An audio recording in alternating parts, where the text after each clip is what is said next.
The bullet had gone clean through her husband's chest 3 hours before the snow started falling. And now Penelope Carter knelt in the accumulating white powder beside a shallow grave she had dug with her own bleeding hands, while the December wind howled across the Kansas plains like a chorus of the damned. She had loved Thomas Carter for exactly 8 months, married him in a hasty ceremony in Newton back in April of 1876, and believed with the foolish optimism of her 22 years that their cattle ranch 15 miles outside town would become something grand and prosperous. The Sioux warriors who had ridden through their property that afternoon had other ideas, caught up in the desperation of a people being systematically destroyed, lashing out at any white settlers they encountered.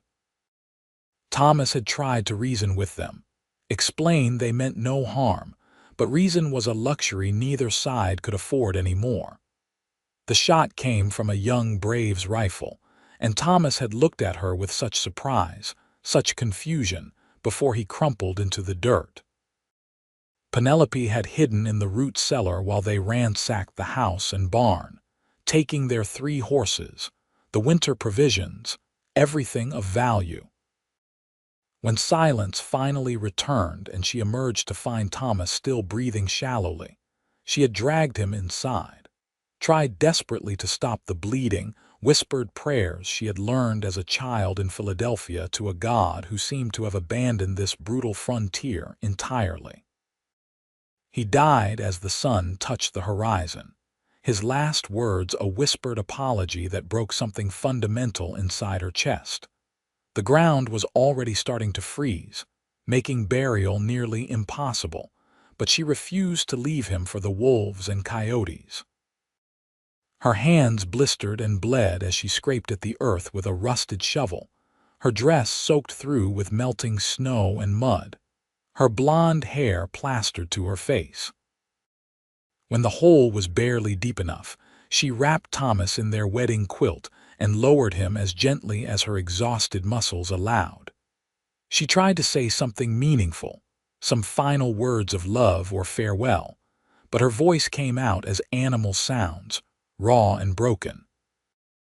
Now she knelt there as darkness gathered and snow fell harder, weeping into the white powder that was already covering the fresh-turned earth. Hot tears melted tiny craters in the snow before her, and she watched them form and fill with a distant fascination, her mind unable to fully process the nightmare her life had become in a single afternoon. She had no horse, no provisions, no way to reach Newton through what was rapidly becoming a blizzard. The house was destroyed, the winter supplies gone, and she realized with dull certainty that she would likely freeze to death before morning. Part of her welcomed it. Part of her wanted to simply lie down beside Thomas's grave and let the snow cover her like a burial shroud. Let the cold take her somewhere beyond this agony. She was so focused on these dark thoughts that she did not hear the horse approaching until it was nearly upon her, did not register another human presence until a shadow fell across her, and a man's voice spoke quietly through the wind. "Madam, you cannot stay out here." Penelope looked up slowly, her vision blurred by tears and snow, and saw a cowboy sitting astride a sturdy roan mare, his face shadowed beneath a wide-brimmed hat. He was tall even seated, broad-shouldered beneath a heavy canvas duster, and something in his weathered face suggested he had seen enough of life's cruelty to recognize it in others. "Leave me alone," she managed to say, her voice a hoarse rasp. The cowboy dismounted in one fluid motion and approached her carefully, as one might approach a wounded animal. When he crouched beside her, she saw he was perhaps 30 years old, with deep-set hazel eyes that held an unexpected gentleness. Snow had gathered on his dark brown hair and the stubble covering his jaw. "I have been tracking those raiders since they hit the Jacobson place yesterday morning," he said quietly. "I saw the smoke from your chimney fire dying and came to investigate." "Madam, I am truly sorry for your loss, but you will die out here if you do not come with me now." "I do not care," Penelope said and meant it. "I have nothing left. He was everything." The cowboy was silent for a long moment, his eyes moving from the fresh grave to her bloodied hands to her face, reading the story written there. Then he did something unexpected. He removed one of his gloves and reached out, his calloused fingers impossibly gentle as they brushed the tears from her frozen cheeks. "I know that feeling," he said softly. "I know it better than I wish, but your husband would not want you to freeze beside his grave. Let me help you." Something in his tone, in the genuine understanding that colored his words, penetrated the fog of Penelope's grief. She found herself looking at him, really looking and seeing not pity but recognition, as though he had stood exactly where she knelt now and somehow survived it. "Who are you?" She whispered. "Henry Fletcher," he said. "I work for the Johnson Ranch about 8 miles north of here. I am tracking those warriors to see which direction they are headed, try to warn other settlers in their path. I can take you to Newton, get you somewhere safe and warm." Penelope looked back at the grave, now just a white mound in the darkness. The thought of leaving Thomas here alone seemed impossible, unbearable. But she was already losing feeling in her feet, and her hands shook uncontrollably. Henry Fletcher waited patiently, not rushing her, and somehow that patience made the difference. "All right," she finally said. Henry helped her to her feet, and when her legs nearly buckled from cold and exhaustion, he steadied her with a firm grip on her arm. He led her to his horse and lifted her into the saddle with surprising care, then mounted behind her. Penelope was too numb to feel self-conscious about the intimacy of the position as he wrapped his duster around them both and spurred the mare into a careful walk through the deepening snow. "There is an abandoned line shack about 3 miles west," Henry said, his voice close to her ear. "We will never make Newton in this storm, but we can shelter there until it passes." Penelope did not respond, simply let herself be carried through the white darkness, Henry's arms around her as he handled the reins. She could feel the solid warmth of him at her back, the steady rhythm of his breathing, and something in her animal brain recognized safety, even as her conscious mind remained lost in grief. The line shack materialized from the snow like a ghost, a small rough structure that cattle ranchers used during roundups. Henry dismounted and helped Penelope down, then led his horse into the attached lean-to shelter before guiding her inside the shack itself. It was barely one room, containing an old potbelly stove, a wooden bunk built into one wall, and little else. But it was out of the wind, and when Henry got a fire going in the stove using kindling from a stack in the corner, warmth began to spread through the space. Penelope stood motionless in the center of the room, dripping melted snow onto the rough floorboards, still unable to fully process what was happening. Henry studied her with concern, then moved to the saddlebags he had brought inside. "You need to get out of those wet clothes," he said. "I have a spare shirt and some long underwear. They will be too large, but they are dry." When Penelope did not move or respond, Henry approached her carefully and began helping her out of her soaked coat and dress with the impersonal efficiency of someone tending to a shock victim. His touch was respectful, his eyes averted when necessary, and Penelope felt too hollowed out to feel anything about it. She let him dress her in his clothes, which indeed swallowed her smaller frame, then allowed him to guide her to the bunk and wrap her in the blankets he found there. Henry examined her hands by the light of the fire, his expression tightening when he saw the torn skin and broken blisters. He had water in his canteen and cloth in his pack, and he cleaned and wrapped her hands with a gentleness that seemed at odds with his rough cowboy exterior. "Thank you," Penelope managed to say, the first words she had spoken since they left the grave. No This story need, was Henry posted on the said. channel The He Rusty moved to Saddle. tend the Please do fire, not adding repost more it in any wood, then form. settled onto the floor with his back against the wall, giving her the only bed. Try to rest. The storm should pass by morning. But Penelope could not rest. She lay in the bunk staring at the ceiling while images of Thomas's death played repeatedly in her mind, each detail sharp and terrible.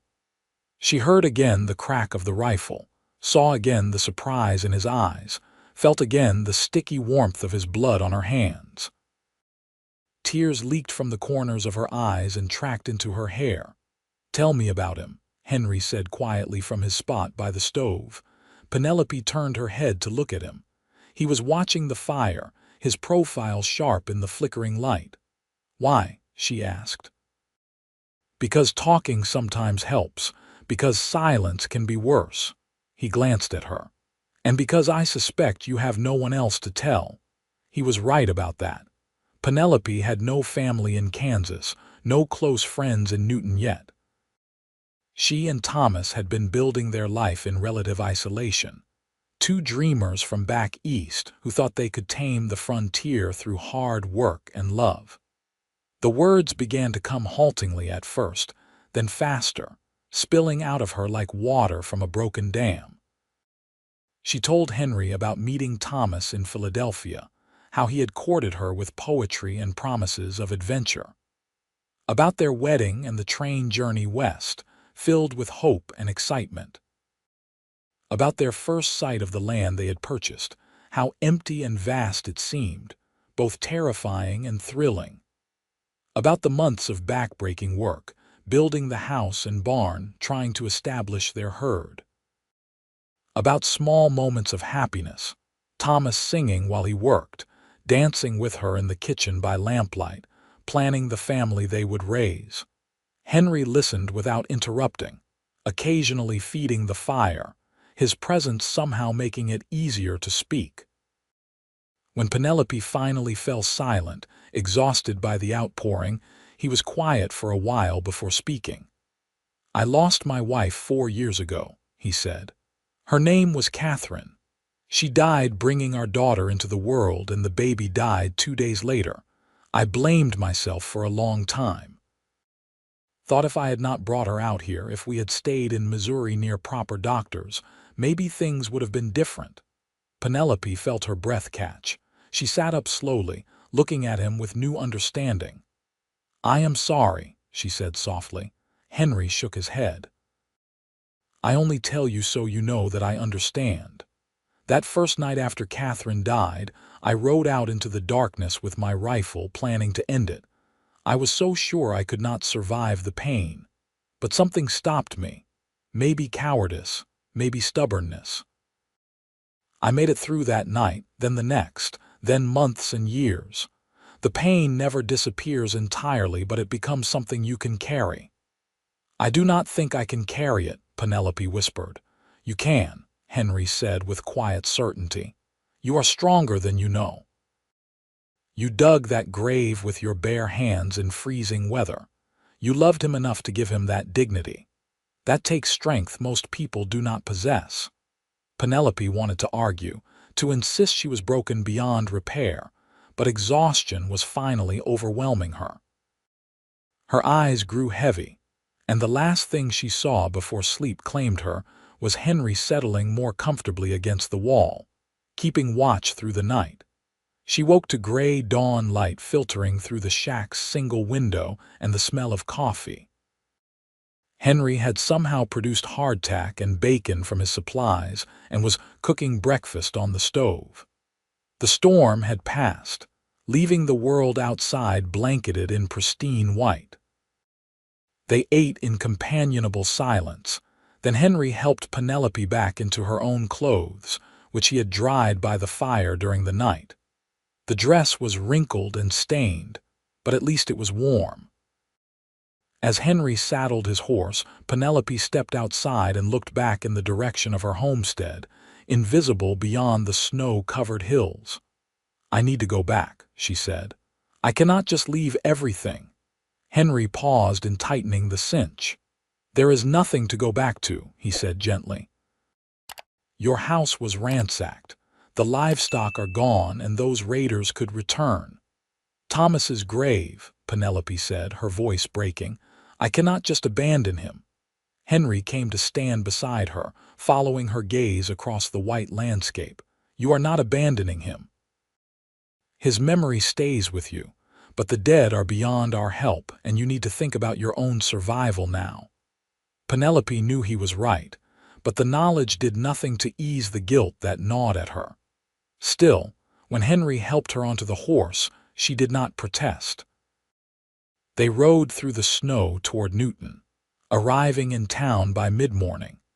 Newton, in December of 1876, was a rough cattle town past its wildest days, but still raw around the edges.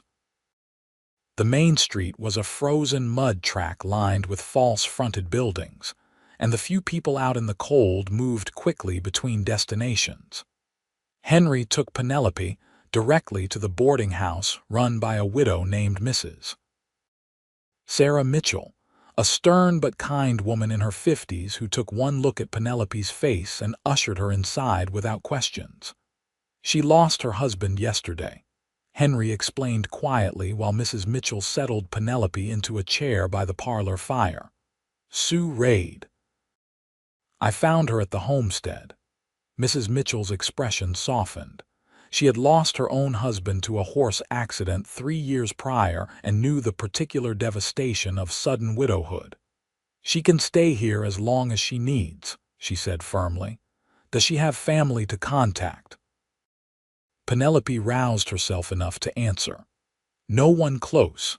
My parents died 5 years ago and I was an only child.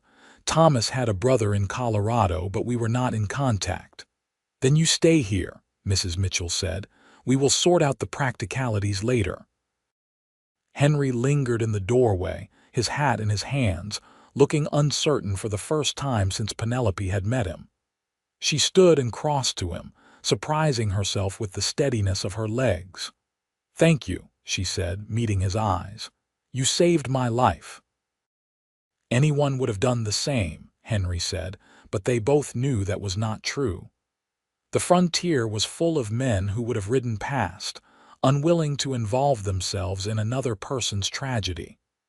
"Will you come back?" Penelope asked, then felt foolish for the question. Why would he? He had fulfilled his duty by bringing her to safety, but Henry nodded slowly. "I will check on you," he said. "Make sure you are settling in all right." He hesitated, then added, "If you need anything, send word to the Johnson Ranch. I will come." Then he was gone, his boots echoing on the wooden steps as he descended to the street. Penelope watched through the window as he mounted his horse and rode north out of town, feeling an unexpected hollowness at his departure that had nothing to do with Thomas's death, and everything to do with the strange connection she had felt to this quiet cowboy who understood grief. The next weeks passed in a gray haze. Mrs. Mitchell proved to be exactly what Penelope needed, providing structure and routine without demanding conversation or explanations. There were other women boarding at the house, a school teacher named Margaret Ross and a seamstress named Violet Perry, both unmarried and both kind in their different ways. They included Penelope in their meals and evening activities without pressing her to participate more than she could manage. Penelope spent her days helping with household tasks, finding some comfort in the mindless repetition of washing dishes, mending linens, preparing vegetables for dinner. Her hands healed slowly, the wounds closing into pink scars that she knew would fade with time. If only the wounds inside could heal as visibly. She tried not to think about the homestead, about whether animals had gotten to Thomas's grave, about the house she would never see again. She tried not to think about the future, which stretched before her as blank and featureless as the snowy plains. She was a widow at 22, with no money, no family, no prospects. The reality of her situation should have terrified her, but she felt too numb to feel much of anything. Henry Fletcher did not come back. Penelope told herself she had not expected This story him was to, posted on the that his channel The promise had Rusty been merely Saddle. Please do politeness, not repost that a it in any working form. cowboy had no time to check on stray widows he happened to rescue. But still, every time the door opened, every time boots sounded on the porch, her heart would lift foolishly before disappointment settled back in. Christmas came and went, a subdued affair at the boarding house. Penelope sat through the church service and the holiday dinner feeling like a ghost observing the living. When the other women exchanged small gifts, she had nothing to offer and accepted their kindness with burning shame. January brought brutal cold and a new round of snow. The boarding house felt increasingly claustrophobic, and Penelope found herself taking long walks despite the weather, needing to move, to feel something beyond the constant ache of loss. On one of these walks, nearly 6 weeks after Thomas's death, she stood in front of the general store watching a ranch family load supplies into their wagon and felt a stab of envy so sharp it took her breath away. That should have been her and Thomas, provisioning their homestead, building their future. Instead, she was alone and purposeless. Mrs. Carter, Penelope turned at the sound of her name and found Henry Fletcher standing a few feet away, looking uncertain. Her heart lurched at the sight of him, and she realized with some surprise that she was genuinely happy to see him. "Mr. Fletcher," she said, trying to keep her voice neutral, "I thought perhaps you had forgotten your promise to check on me." Something like guilt crossed Henry's face. "I am sorry for the delay. We had trouble at the ranch, sick cattle, and I could not get away." He gestured toward the restaurant across the street. "Could I buy you coffee? I would like to hear how you are managing." They settled into a corner table at the restaurant, which was nearly empty in the mid-afternoon lull. Henry ordered coffee and pie for them both despite Penelope's protests that she was not hungry. When the waitress left, an awkward silence descended. "You look better," Henry finally said.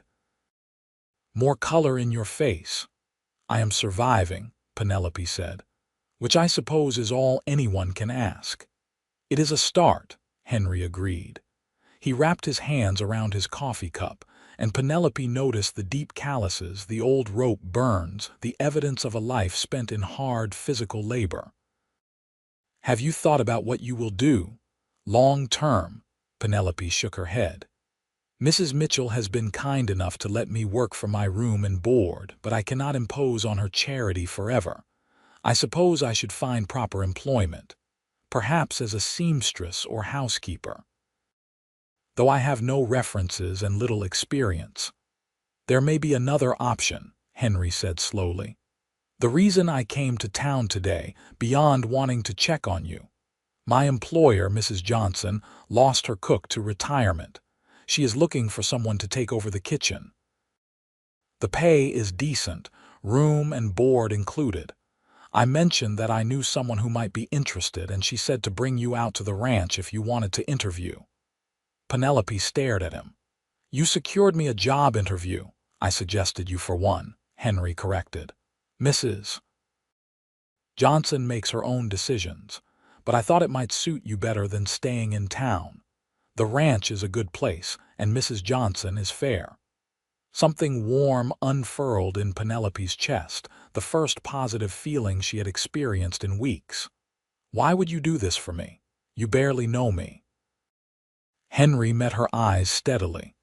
"Because everyone deserves a chance to rebuild. Because you should not have to spend your life in that boarding house mourning what you have lost.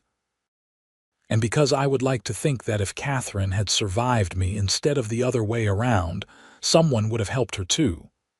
Penelope felt tears prickling her eyes but blinked them back. "When would Mrs. Johnson like to meet me?" "Tomorrow, if you are willing. I can pick you up at first light, have you back by evening."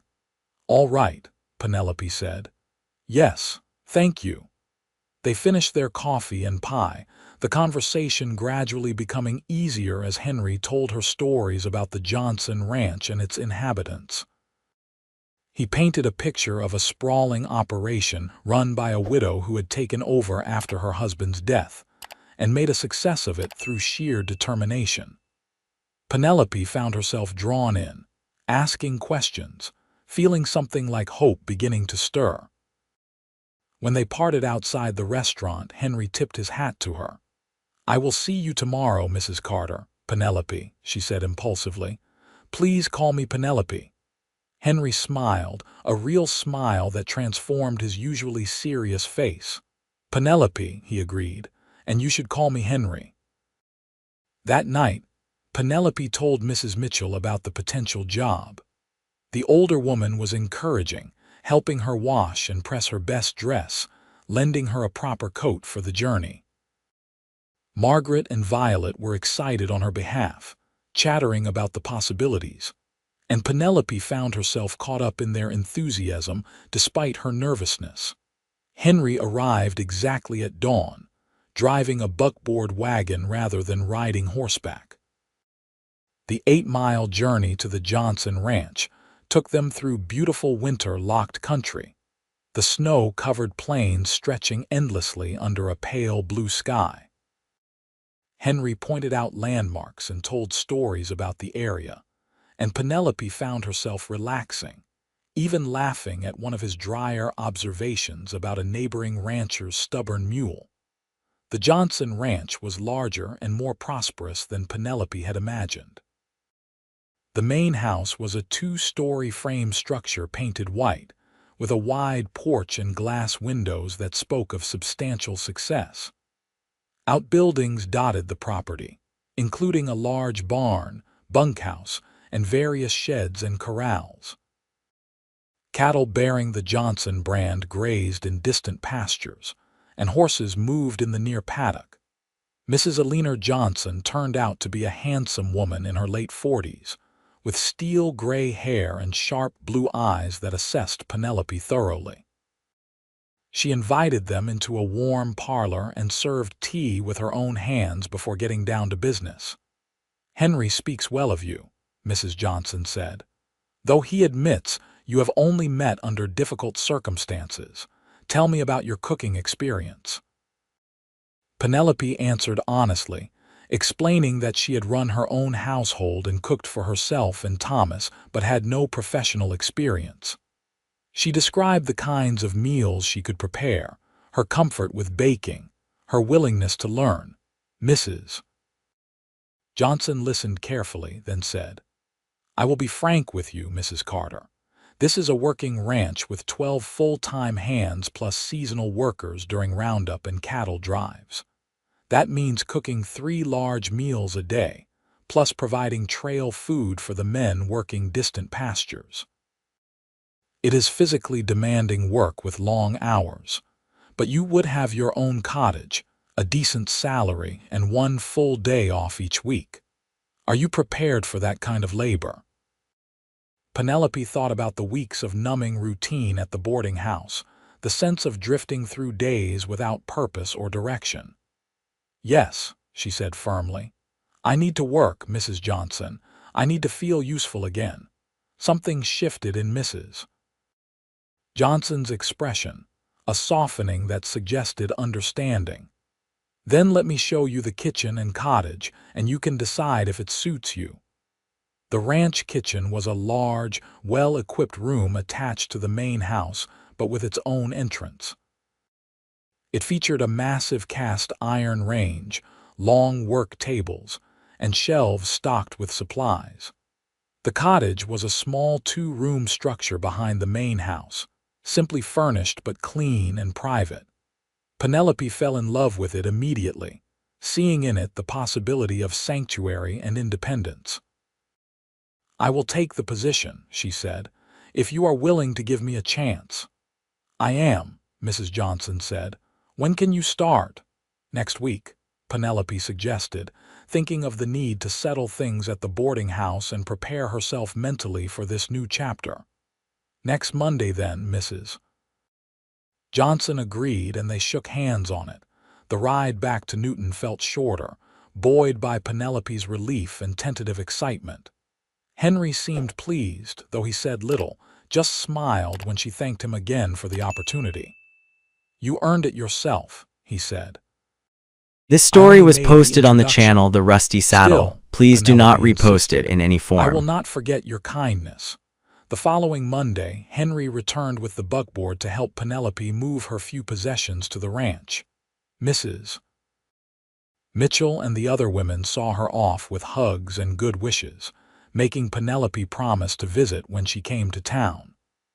As they drove north through the winter landscape, Penelope felt something she had not experienced since Thomas's death: anticipation for the future. She threw herself into the work with desperate energy, determined to prove herself worthy of Mrs. Johnson's faith. The days were indeed long and physically taxing. She rose before dawn to get breakfast ready for the ranch hands, who came in cold and hungry at 6 o'clock. After cleaning up, she immediately started preparing the substantial midday meal that had to be ready by noon. Afternoons were spent baking bread, preparing supper, and doing the endless washing up. She fell into bed each night exhausted but satisfied, too tired for the grief to overwhelm her. The ranch hands were initially wary of the new cook, having loved the previous one, but Penelope won them over with generous portions and genuine care. She learned their preferences, made special efforts for birthdays, and treated them with the respect that men doing hard physical labor deserved. They responded with courtesy and gradual friendliness, making her feel welcomed into the ranch community. Henry was often among those eating in the cookhouse, and Penelope found herself increasingly aware of his presence. He would thank her quietly for each meal, sometimes lingering to help carry heavy pots or haul water when he saw her struggling. They fell into an easy companionship, built on small kindnesses and growing familiarity. February gave way to March, the snow gradually melting to reveal the muddy reality of early spring. Penelope had been at the ranch 2 months, and the acute edge of her grief had dulled to a manageable ache. She still thought of Thomas every day, still dreamed sometimes of that terrible afternoon, but the memories no longer paralyzed her. She was healing, slowly but surely. One evening after supper service, Henry appeared at the kitchen door with a concerned expression.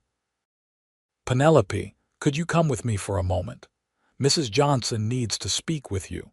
Penelope's heart sank, immediately fearing she had done something wrong. She wiped her hands on her apron and followed Henry to the main house, where Mrs. Johnson waited in her study. "Sit down, Mrs. Carter," the older woman said, gesturing to a chair. "I have received some correspondence that concerns you." Penelope sat, her stomach knotted with anxiety. Mrs. Johnson handed her an official-looking letter, and Penelope scanned it quickly, her confusion growing. "I do not understand," she said. "This is from a lawyer in Colorado. Thomas Carter's brother," Mrs. Johnson explained. "He has been looking for you. Apparently, Thomas had a small life insurance policy that you are the beneficiary of. Not a fortune, but a decent sum. The brother also wants to know if you wish to sell the homestead.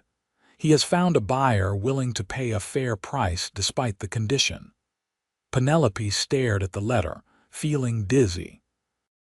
She had not even considered these practical matters, too overwhelmed by loss to think about Thomas's estate or her legal rights as his widow. "What should I do?" she asked, looking between Mrs. Johnson and Henry. "That is entirely your decision," Mrs. Johnson said gently. "But I would suggest responding to the lawyer, sorting out these affairs. It could give you some financial security, which is nothing to dismiss lightly." Over the next weeks, with Mrs. Johnson's help, Penelope corresponded with the lawyer and eventually traveled by train to Pueblo, Colorado, to meet Thomas's brother, Robert Carter. The meeting was awkward and sad. two people brought together by shared loss who were otherwise strangers. Robert was kind enough, expressing genuine sorrow over Thomas's death and treating Penelope with careful respect. The insurance settlement and sale of the homestead left Penelope with nearly $800, more money than she had ever possessed in her life. It should have brought relief or happiness, but instead, she felt strangely empty, as though accepting the money was a final acknowledgement that Thomas was truly gone, that their dreams together were permanently ended. When she returned to the Johnson Ranch in early April, spring was transforming the landscape. Green grass pushed through the dead brown of winter, wildflowers dotted the prairie, and the cattle were being moved to summer pastures. Life was reasserting itself everywhere she looked. Henry met her at the train station in Newton, and the smile that crossed his face when he saw her made something flutter in Penelope's chest. During her absence, she had realized how much she had missed seeing him, how his quiet presence had become a touchstone in her daily life. "How did it go?" he asked as they drove back to the ranch. Penelope told him about Robert Carter, about signing the papers and accepting the money. "I keep thinking I should feel something," she said. "Relief or sadness or something, but I just feel numb." "Sometimes closure does not feel like anything," Henry said. "Sometimes it is just the absence of unfinished business. The feelings come later." They rode in comfortable silence for a while before Penelope said, "Thank you for meeting me. You did not have to take time from your work." "I wanted to," Henry said simply. "I was worried about you traveling alone, dealing with all that." "I am stronger than I look," Penelope said, echoing words he had once said to her. Henry glanced at her, and something in his expression made her breath catch. "I know," he said quietly. "I have watched you prove it every day." Life at the ranch settled back into routine, but something had shifted between Penelope and Henry. She found herself seeking him out during breaks in her work, and he would appear with increasing frequency to help with tasks she could have managed alone. They talked while she kneaded bread dough and he repaired tack, about everything and nothing, building a friendship that felt increasingly precious. One warm evening in May, after the supper dishes were finished, Henry asked if she would like to walk out to see the new calves in the near pasture. Penelope agreed readily, and they strolled through the long spring grass as the sun set in spectacular colors across the western sky. "I have been thinking," Henry said as they leaned against the pasture fence watching the calves play, "about what you said about feeling numb when you settled Thomas's affairs." "Yes," Penelope prompted when he fell silent. "I think maybe that is how you know you are ready to start living again," Henry said carefully, "when the past becomes just information instead of open wounds. When you can remember without bleeding." Penelope considered this, watching a calf buck and kick with pure joy. "Do you feel that way about Catherine?" "I do now," Henry said. "It took a long time. I loved her deeply, and losing her felt like losing part of myself. But eventually, I realized that honoring her memory did not mean refusing to live. She would have wanted me to be happy, to find purpose and connection again." He turned to look at Penelope, his hazel eyes serious in the fading light. "I think Thomas would want the same for you." "Perhaps," Penelope whispered, her heart beginning to race because she could sense something significant building between them. "Penelope," Henry said, his voice rough with emotion, "I need to be honest with you. When I found you that night in the snow, I was just doing what anyone decent would do. But over these months, getting to know you, watching you survive and rebuild, I have come to care for you, deeply. And I hope, that maybe you feel something similar." Penelope could not breathe. She had been so focused on surviving her grief that she had not allowed herself to name what she felt for Henry, but now, faced with his admission, she could not deny it.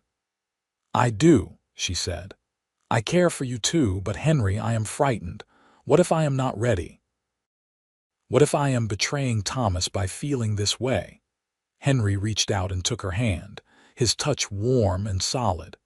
You are not betraying anyone by choosing to live This and love story was again. posted on the channel Thomas The had a Rusty part of your Saddle. heart and he Please do always not will, repost it in but any hearts are form. not finite things. They expand to hold what we need them to hold. When did you become so wise? Penelope asked, tears streaming down her cheeks, though these were different from the tears she had shed in the snow 5 months ago. These tears contained hope and fear and possibility. I am not wise, Henry said, using his free hand to gently wipe her tears away, echoing that first night when he had wiped away her tears in the snow.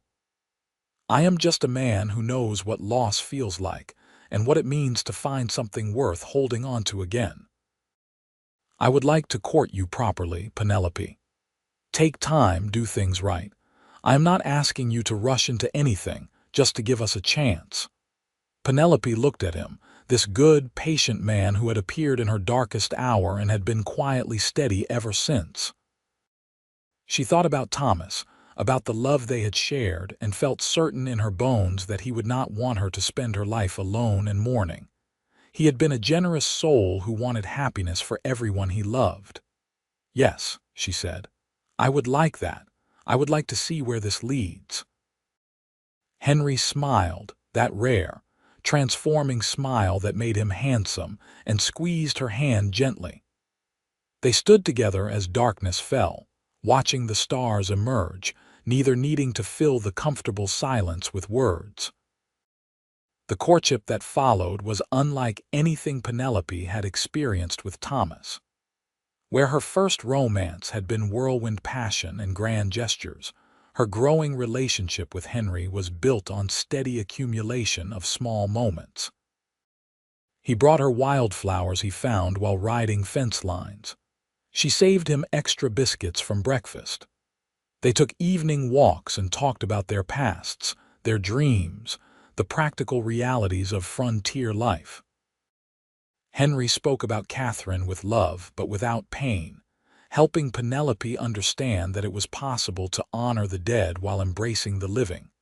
Penelope found herself opening up about things she had never told anyone, her fears and insecurities, her moments of doubt.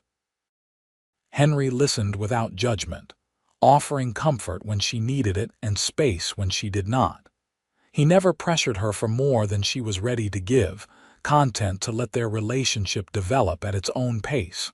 The ranch community watched this courtship with approval. Mrs. Johnson particularly seemed pleased, mentioning casually one day that it was nice to see two people who understood life's hardships finding happiness together. The other ranch hands treated Penelope with protective affection, making clear that anyone who hurt her would answer to them, even if that person was their friend Henry. Summer arrived with its brutal heat and endless work. Roundup season meant extra hands to feed, longer hours in the hot kitchen, and barely any time to herself. But Henry was patient, stealing moments when he could, always there with a smile or encouraging word when she was exhausted. In July, nearly 8 months after Thomas's death, Henry asked Penelope if she would accompany him to Newton for the Independence Day celebration. It would be their first public appearance as a courting couple, and Penelope felt nervous about facing the townspeople who had known her as Thomas's widow. But Henry's steady presence gave her courage. The celebration was a cheerful affair with music, dancing, food, and fireworks after dark. Penelope saw familiar faces from the boarding house, and Mrs. Mitchell pulled her aside to squeeze her hands and whisper, "I am so happy for you, dear. You deserve this." When the dancing started, Henry led Penelope onto the floor with endearing seriousness, holding her properly at a respectful distance, despite the fact that she wanted nothing more than to melt into him. They moved through a waltz, then a livelier square dance, and Penelope laughed with pure joy for the first time in a year. When Henry looked at her with open adoration, she felt something fundamental click into place inside her chest. That night, as they drove back to the ranch under a canopy of stars, Penelope rested her head on Henry's shoulder and said, "I am happy. I did not think I would ever feel happy again, but I am." Henry kissed the top of her head gently. "You deserve happiness, Penelope. You deserve everything good." "So do you," she said fiercely, looking up at him.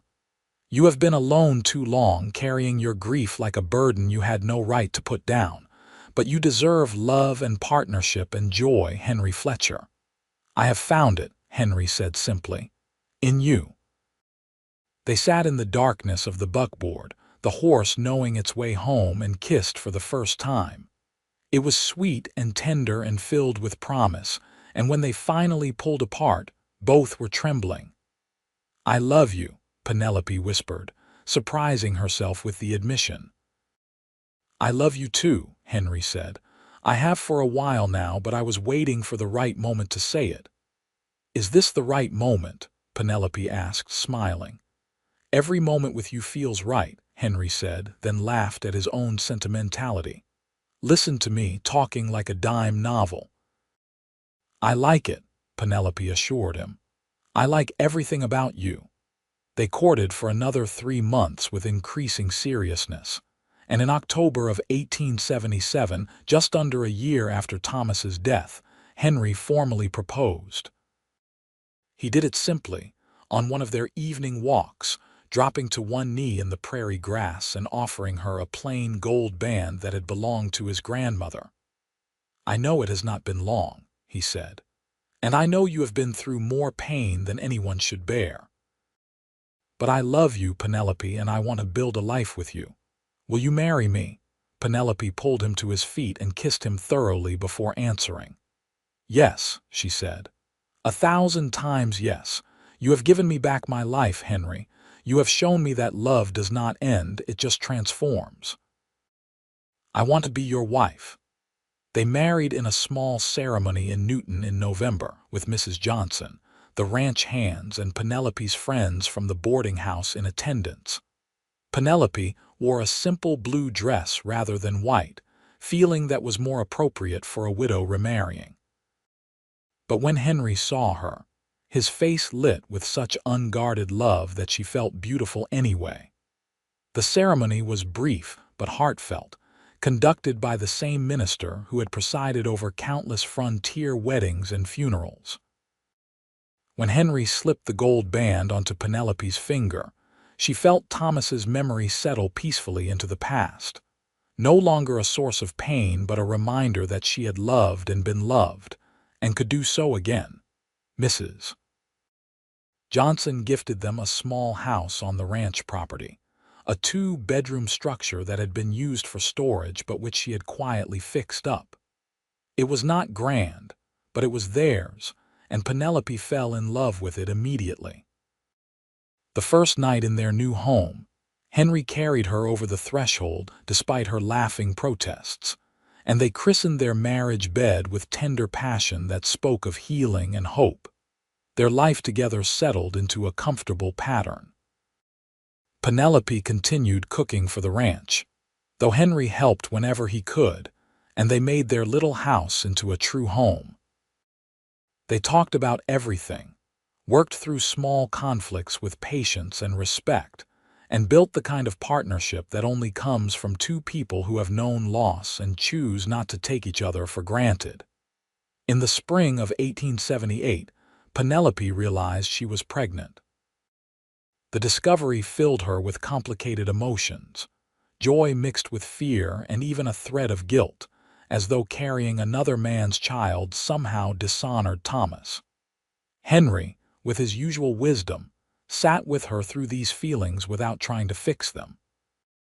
"This is our child," he said, his hand resting gently on her still flat stomach. "Mine and yours. What you had with Thomas was real and important, but this is something new. You are allowed to be happy about it." "I am happy," Penelope said, tears in her eyes. "I am terrified, but I am happy." The pregnancy was mercifully uneventful. And in December of 1878, 2 years after that terrible night in the snow, Penelope gave birth to a healthy baby boy. They named him Samuel Henry Fletcher, and when the doctor placed him in her arms, Penelope wept with joy and relief. Henry was equally moved, holding his son with shaking hands and tears streaming down his weathered face. "Thank you," he whispered to Penelope. "Thank you for this gift, for trusting me enough to build a family." "Thank you for finding me," Penelope said. "For wiping away my tears that night and every night since. For showing me that endings can become beginnings." Samuel was a good baby, healthy and relatively calm, and Penelope discovered that motherhood suited her. Mrs. Johnson was supportive, adjusting Penelope's duties so she could care for the infant, and Henry was a devoted father despite his This long story was work posted on the hours. channel The Rusty The ranch Saddle. community Please do not embraced repost little it in any Samuel, form. and he was rarely without someone willing to hold or entertain him. Life continued its forward momentum. The cattle business thrived, seasons changed, and the Fletcher family grew roots deep into the Kansas soil. In the summer of 1880, Penelope gave birth to a daughter they named Catherine Aliner, honoring both Henry's first wife and Mrs. Johnson. The addition of a second child made their little house feel wonderfully full and chaotic. Penelope sometimes thought about Thomas, especially on the anniversary of his death, but the memories had lost their sharp edges. She could remember him with fondness and gratitude for the time they had shared without feeling devastated by his loss. Henry understood when she needed to be quiet and reflective on those difficult days, giving her space while making sure she knew he was there if needed. In 1882, Mrs. Johnson suffered a stroke that left her partially paralyzed. She recovered enough to move around with assistance, but could no longer manage the ranch's daily operations. She shocked everyone by announcing that she was selling the Johnson Ranch to Henry and Penelope, who had proven themselves capable and trustworthy over the years. The price was more than fair, structured so they could pay it off over time, and Mrs. Johnson retained a suite of rooms in the main house where she would live out her remaining years. "I need to know this place will be in good hands," she told them. "You have both rebuilt yourselves here. Now build something lasting for your children." The responsibility was daunting but exciting. Henry proved to be an excellent rancher, combining practical skill with innovative ideas, while Penelope managed the household and gradually took over the ranch's books and correspondence. They made a formidable team, and the ranch continued to prosper under their stewardship. Their family expanded further with the birth of twin boys, Thomas Robert and William James, in 1884. Naming one of the twins after her first husband felt right to Penelope, a way of honoring that chapter of her life while fully embracing her present. Henry supported the decision completely, understanding her need to acknowledge all the pieces of her history. The children grew, the ranch flourished, and the years accumulated like a string of pearls, each one precious. Penelope and Henry aged together, their love deepening and maturing, weathering the inevitable challenges that came with building a life on the frontier. They lost cattle to harsh winters and disease, dealt with difficult employees and predatory neighbors, survived droughts and financial panics. But they faced everything together, partners in every sense of the word. Mrs. Johnson lived to see the twins turn 5 before passing peacefully in her sleep in 1889. Her death saddened everyone who had known her, but she left behind a legacy of strength and fairness that shaped how Penelope and Henry ran the ranch. They buried her in the small cemetery at the edge of the property, where other ranch family members rested, and planted a beautiful rose bush over her grave. As the 1890s dawned, the wild frontier was gradually being tamed. More settlers arrived, towns grew larger, Railroads connected previously isolated communities. The raw violence and lawlessness of earlier decades gave way to a more settled, civilized existence. Newton transformed from a rough cattle town into a proper community with schools, churches, and even a small library. The Fletcher children thrived in this changing world. Samuel grew into a serious, responsible young man who shared his father's love of ranching. Catherine was bright and curious, constantly reading and asking questions that challenged her parents to explain complex ideas. The twins were energetic and mischievous, keeping everyone on their toes but also bringing laughter and joy into every day. In the summer of 1895, when Samuel was 16 and beginning to take on serious responsibilities around the ranch, Penelope realized she was pregnant again. The discovery shocked both her and Henry, who had assumed their family was complete. At 39, Penelope had not expected to bear another child, and the pregnancy was more difficult than the previous ones, leaving her exhausted and frequently ill. Henry was attentive to the point of being overprotective, and Penelope had to constantly reassure him that she was all right. The memory of losing Catherine in childbirth haunted him, despite the many years that had passed, and he could not quite shake his fear. Their youngest child, a daughter they named Grace Ellen, was born in February of 1896 after a long and difficult labor. She was small but healthy, with her mother's blonde hair and her father's hazel eyes. Henry held her and cried with relief, and Penelope felt a profound sense of completion, as though their family was now truly whole. Grace proved to be a delightful surprise, a sweet-natured child who brought unexpected joy into their lives. The older children doted on their baby sister, and watching Samuel, now nearly 17, carefully cradle the infant reminded Penelope of how far they had all come. One evening in the spring of 1897, Penelope stood on the porch of the main house, now indisputably the Fletcher house, watching her family scattered across the ranch yard. Samuel was working with his father to repair a fence section. Catherine sat under a tree reading to the twins. Inside, Grace slept in the cradle Henry had built with his own hands. The sun was setting in a blaze of orange and pink, painting the prairie in colors so beautiful they seemed almost unreal. Henry came to stand beside her, slipping an arm around her waist. They were both in their early 40s now, their hair showing threads of gray, their faces marked by weather and time. But Penelope thought Henry had never been more handsome than he was in that moment, looking at their children with such obvious pride and love. "What are you thinking?" he asked. "I am thinking about snow," Penelope said. "About a night over 20 years ago when I was certain my life was over. I was weeping into the snow, convinced I could not survive the pain, and then a cowboy wiped my tears away and saved me." Henry pulled her closer. "You saved yourself," he said. "I just happened to be there." "No," Penelope said firmly. "You saved me. You gave me hope when I had none. You showed me that love does not end with death, it just changes form. You taught me that happiness is possible even after devastating loss. You saved me, Henry, in every way a person can be saved." "Then we saved each other," Henry said, "because you gave me back a life worth living. After Catherine died, I was just going through motions, existing but not truly alive. You changed that.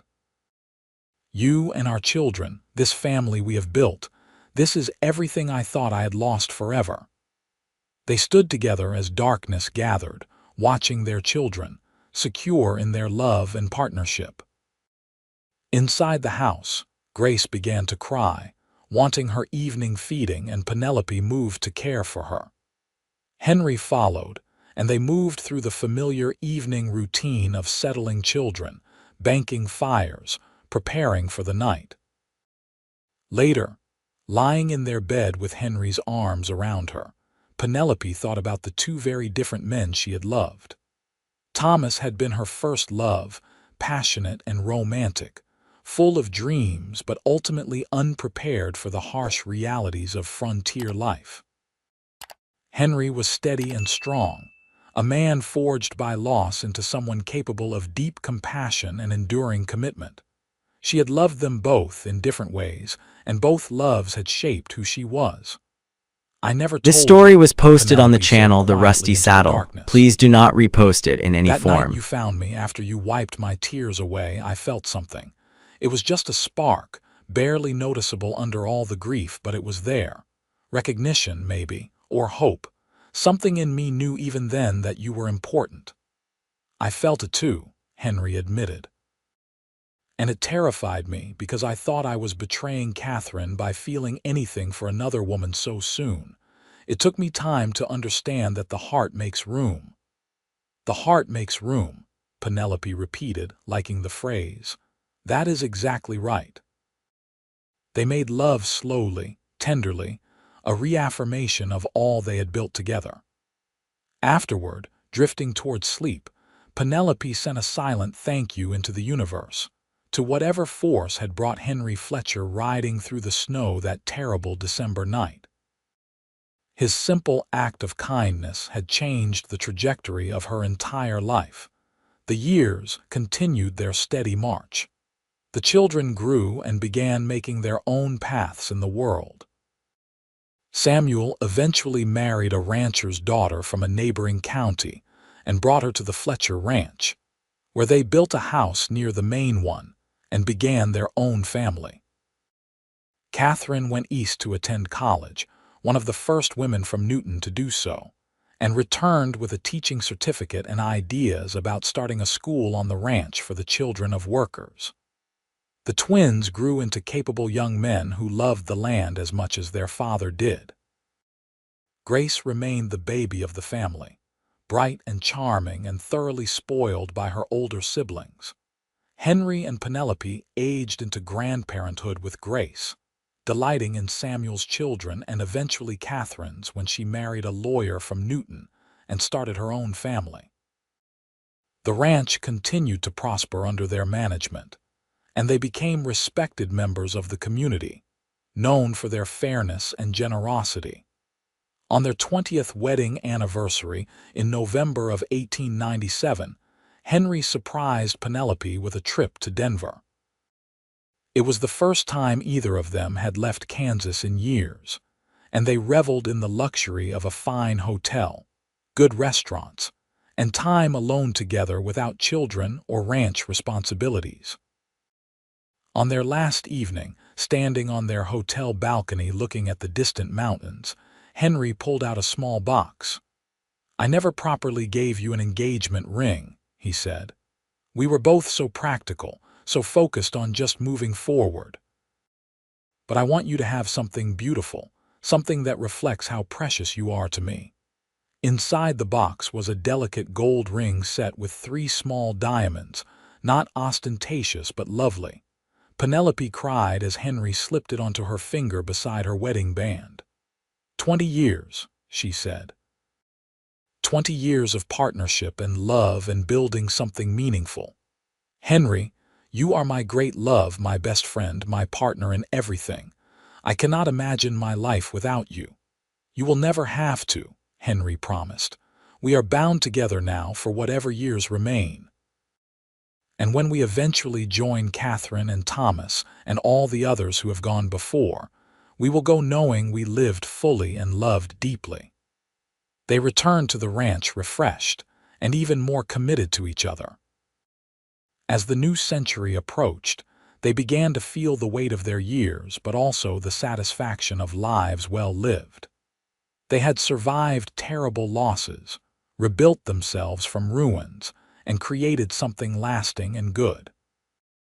On New Year's Eve of 1899, as the 19th century gave way to the 20th, the entire Fletcher family gathered at the main house for a celebration.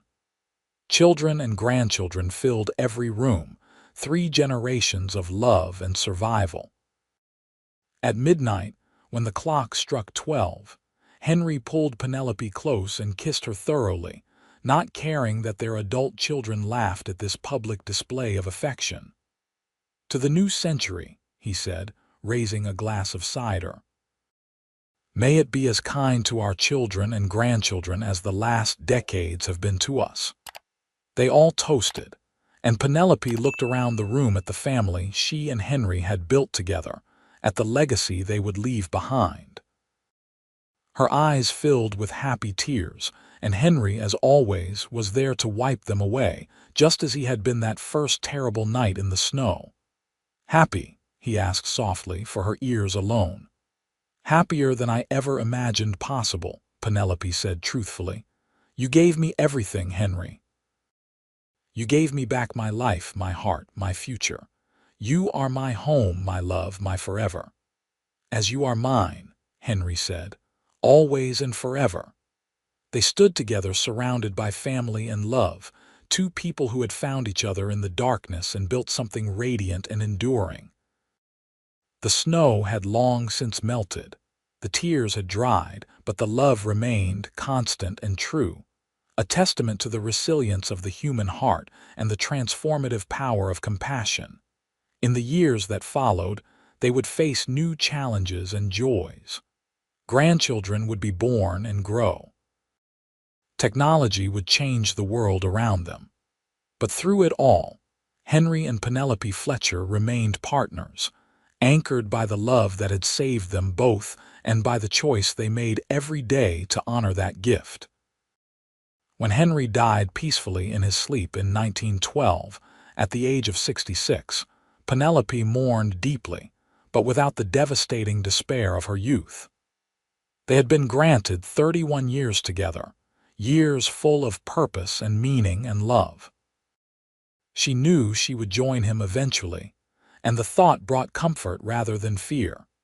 She lived another 8 years, staying active in ranch management with Samuel's help, watching her grandchildren grow into adults, holding great-grandchildren in her arms. She kept Henry's memory alive through stories, and made sure her descendants understood the legacy of kindness and second chances that had made their family possible. When Penelope Carter Fletcher died in the spring of 1920 at the age of 64, she was surrounded by 3 generations of family, all of whom owed their existence to a cowboy who had stopped to help a weeping widow on a terrible winter night. They buried her beside Henry in the family cemetery, under the wide Kansas sky they had both loved. The epitaph on their shared headstone reads simply, "They found each other in the storm and built a life in the sunshine. Forever beloved, forever together." The ranch continued under Samuel's stewardship, passing eventually to his children, and then their children, each generation adding their own chapters to the Fletcher story. But it all traced back to that December night in 1876, to tears falling into snow, to a gentle hand wiping them away, to 2 broken hearts finding healing in each other. It traced back to the moment when Henry Fletcher proved that one act of compassion could change not just a life but generations, that love could rise from the ashes of loss, and that sometimes the end of one story was merely the beginning of something even more beautiful. The snow had melted, the cowboy had wiped the tears away, and in their place, love bloomed eternal, a testament to the enduring power of kindness and the limitless capacity of the human heart to heal, to hope, and to love again.